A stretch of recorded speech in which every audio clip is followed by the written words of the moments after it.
Kwentong dagat.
Yung mga kubo style. Ito yung mga rooms. Ayan. Meron siya sa taas.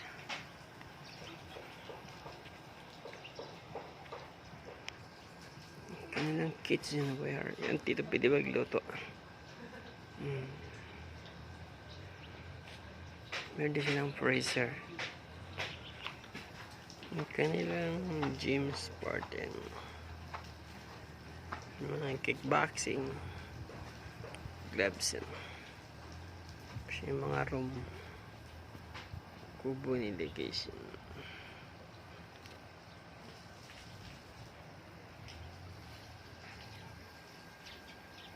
Ayan.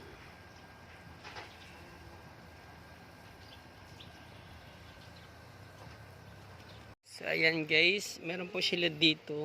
Wow, meron din silang kuan, tawag nito kickboxing. Ring. Meron silang sport tawag nito. Kita mo guys, galing doon sa entrance. Medyo malayo pa yung kanilang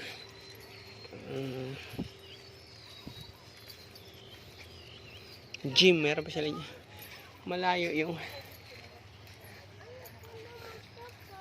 kawawa si Bibi, napagod. Ito yung kanilang tent camping or overnight. So ayan.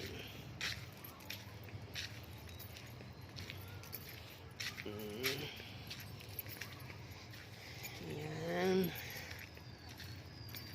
Ang layo ng kanilang dagat. Parang kailan mo na sumakay ng tricycle. Wow, joke, charot lang. Joke lang. Pero maganda yung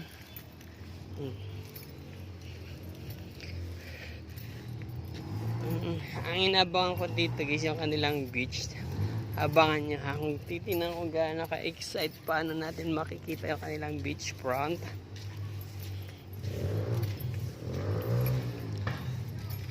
So ayan.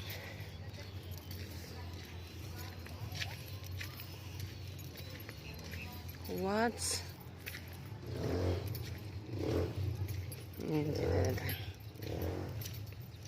Halain mo. Grabe. Akala ko yun na yun. Hindi pa pala. Meron pa pala dito mga rooms sa loob. Cottage. Tapos magkatabi-tabi lang yung mga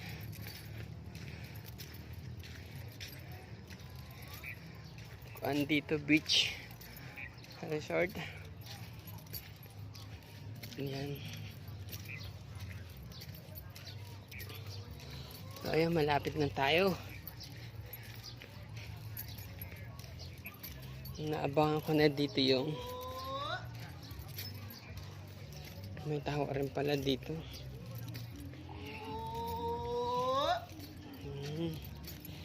Taho daw sabi ni Kuya.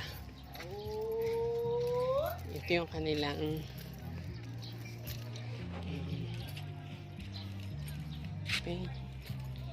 So kaya nabangan ko dito yung sinasabi nila kwentong dagat. Yan. Gusto kanilang content. Opening hour 6 AM to 9 PM. Gusto mag-order. Kislap Beach Bar pala yun. Wait na guys. Wow, sa kabila ang saya-saya. May mga sounds, music. Tapos sa kabila madaming tao. Ayan.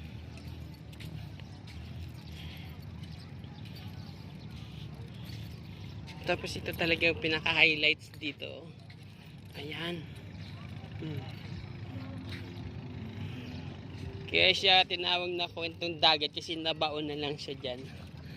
Joke. Hindi pa yun ang trivia guys. Mamaya malalaman nyo kung bakit siya tinawag na kwentong dagat. Wow! May nakikita na akong dapat yung makikita guys. So ayan. Marami pala dito mga magagandang activity. Ayan na. Oy, call out. Calling attention to miss.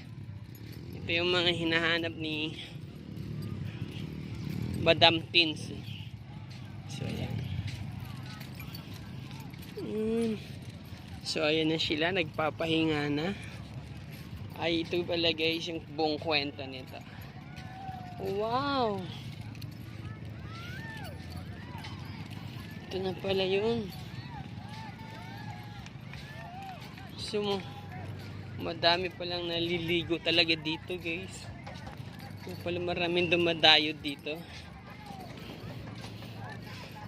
Tsaka ito na yung nagkaabangan nyo guys. Meron pala dito silang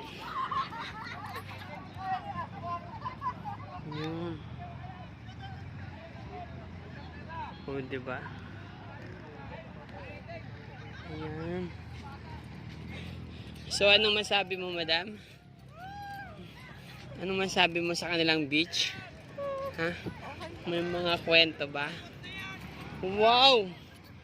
Malakas pala yung alon. Pwede pala mag-surfing.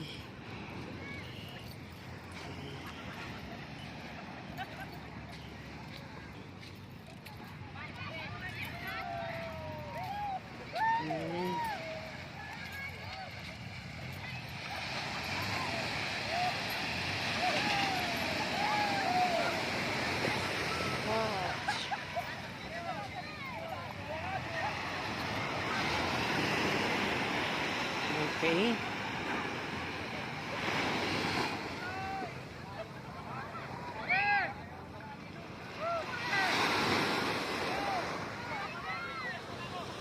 Dito nabubuo guys. Ang kwentong dagat. May surfing din pala dito.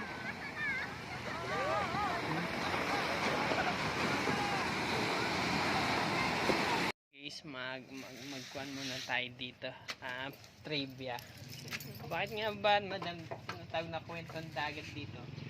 Kasi sir, dito sila bumubuo ng kanilang love story. Sometimes Wow. dito nagpro-propose. Sana all. Dito ginaganap ang kanilang wedding, Wow. anniversary, gano'n. Kaya siya tinawag na kwentong dagat, sir. Ayan guys, mga nagtatanong ha. So, yun yung kasagutan sa tanong nyo ha. Hindi ako yung magsasagot at least. Si madam mismo yung nakasagot sa tanong nyo. So, kung may mga bala kayo mag-propose, kami na bahala doon. Kwentong dagat na lang natin dadalhin. Ayan. So, maraming nabubuo daw dito guys sa kwentong dagat. Yes, marami ring naghihiwalay. Ay, wala pa. Wala pala, nabubuo lang. Walang naghihiwalay. Joke lang. So, ayan guys. So, gusto mo marating yung kwentong dagat? Gusto mo magkaroon ng forever? Dito mo lang dadalhin yan sa kwentong dagat. Ayan. Merong nipa, standard, nipa, kabildelos, gazebo, abakarom, kabisay hut, ibag, kabanan, umbrella. So, yan yung mga area nila guys. So, ay mamaya itutur ko kayo ha. Okay. Thank you.